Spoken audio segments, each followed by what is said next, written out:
Tabea, halo Mas Saudara semua, jumpa lagi bersama saya Nasri Solisa dalam Berita Ambon hari ini.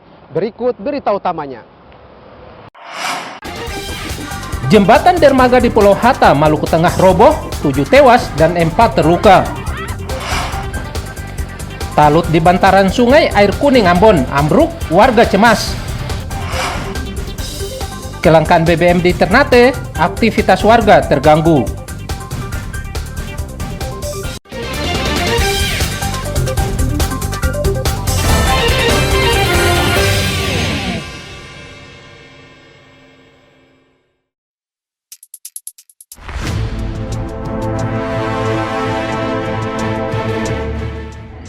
Sebuah jembatan dermaga di Pulau Hatta, Kecamatan Banda, Kabupaten Maluku Tengah roboh.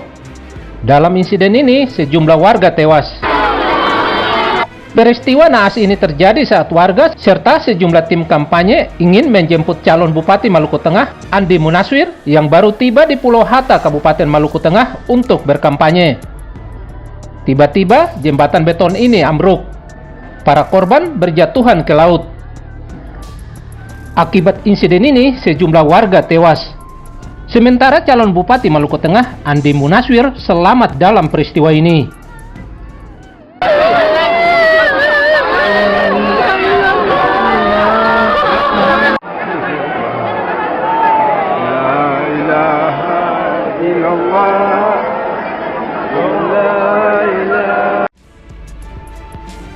Diduga jembatan roboh akibat tak kuat menahan beban warga di atas jembatan. Tim Liputan melaporkan dari Maluku Tengah.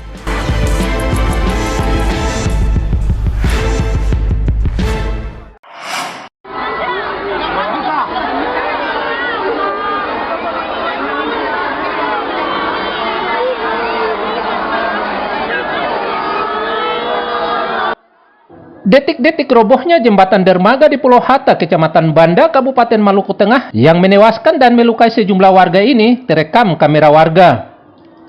Peristiwa naas ini terjadi Rabu sore saat warga serta sejumlah tim kampanye menari-nari di atas jembatan saat menjemput calon Bupati Andi Munaswir yang baru tiba di Pulau Hatta, Kabupaten Maluku Tengah untuk berkampanye. Jembatan beton ini tiba-tiba roboh. Semua warga di atas jembatan tercebur ke laut.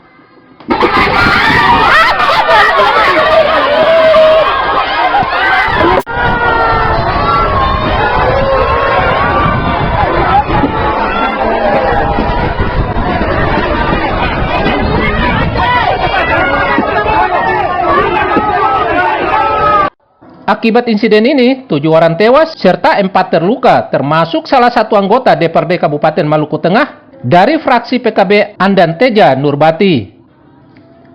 Sementara calon Bupati Andi Munaswir selamat dalam peristiwa ini. Kini jenazah Andan Teja Nurbati telah tiba di rumah duka di Kota Masohi, Kabupaten Maluku Tengah untuk dimakamkan.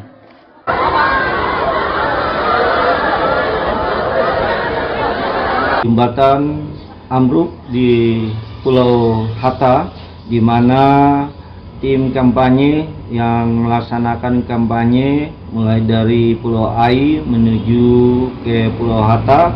Setelah tiba di Pulau Hatta, dilaksanakan penjemputan oleh masyarakat setempat dan dilaksanakan tarian hadrat. Setelah itu terjadi jembatan di Pulau Hatta ambruk dan terjadi korban sebanyak 7 orang dan 4 orang luka-luka, di mana terjadi patah tulang dan juga ada yang terbentur di bagian kepala. Diduga jembatan roboh akibat tak kuat menahan beban warga di atas jembatan. Tim Liputan melaporkan dari Maluku Tengah.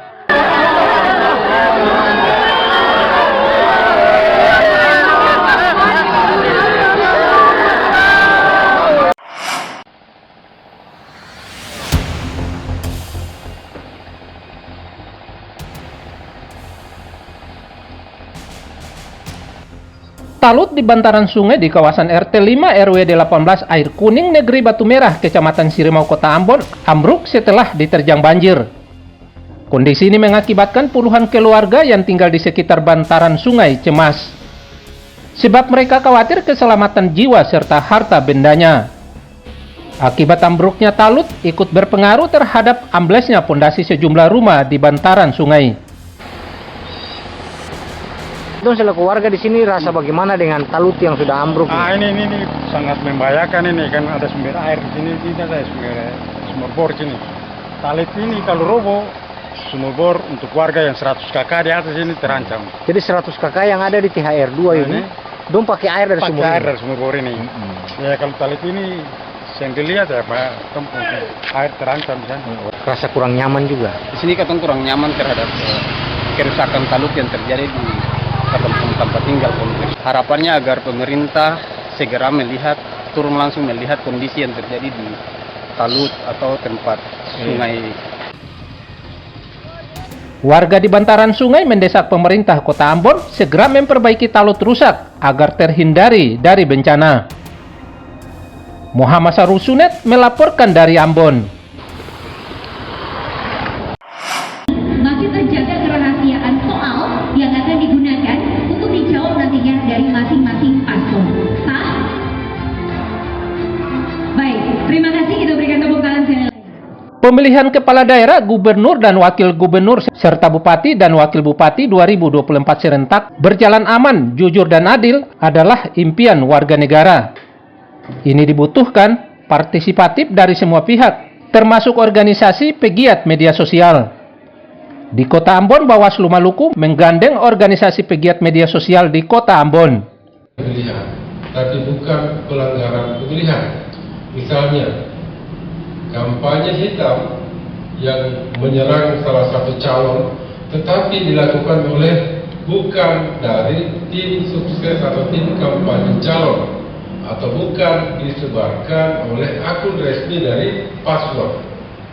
Selain pegiat media sosial, Bawaslu Maluku juga menggandeng organisasi profesi untuk mendukung pengawasan pilkada lantaran Bawaslu sangat minim dan tidak mampu menjangkau seluruh pelanggaran pilkada. Kita menjalin kerjasama dan membuat MOU dengan media-media mainstream. Maka hari ini bersama Mafindo kita coba menjangkau media-media non-mainstream ya, atau netizen yang saya pikir justru mungkin pengaruhnya tidak kalah besar dibanding media-media mainstream. Ya. Tapi memang ya bedanya di media-media sosial potensi hoax, potensi berita bohong itu kan sangat besar. Nah, kita mencoba melakukan sosialisasi, edukasi agar para penggiat-penggiat media sosial ketika menerima informasi ataupun menyebarkan informasi itu harus memahami dengan baik mana informasi yang baik, mana informasi yang tidak baik, mana informasi yang positif, mana informasi yang negatif. Ada beberapa akun-akun yang paling aktif sekali itu bikin narasi-narasi di TikTok, di grup WhatsApp juga, tapi kami dari Mafindo juga tidak mau mempublis itu karena juga menjaga nama baik dari orang yang bersangkutan. Cuman memang itu jadi bagian dari data kami. Kebetulan di Mafindo juga punya satgas pilkada juga ada. Isu SARA yang kemudian mengarah ke Ada. identitas. Ada. Yang fisik, intelektual. Harapannya dengan pelibatan pegiat media sosial serta organisasi profesi dapat mewujudkan pilkada gubernur dan wakil gubernur serta bupati dan wakil bupati 2024 yang berlangsung umum, bebas, rahasia, jujur, dan adil. Muhammad Sarusunet melaporkan dari Ambon. Biasanya dilakukan oleh KPU. Misalnya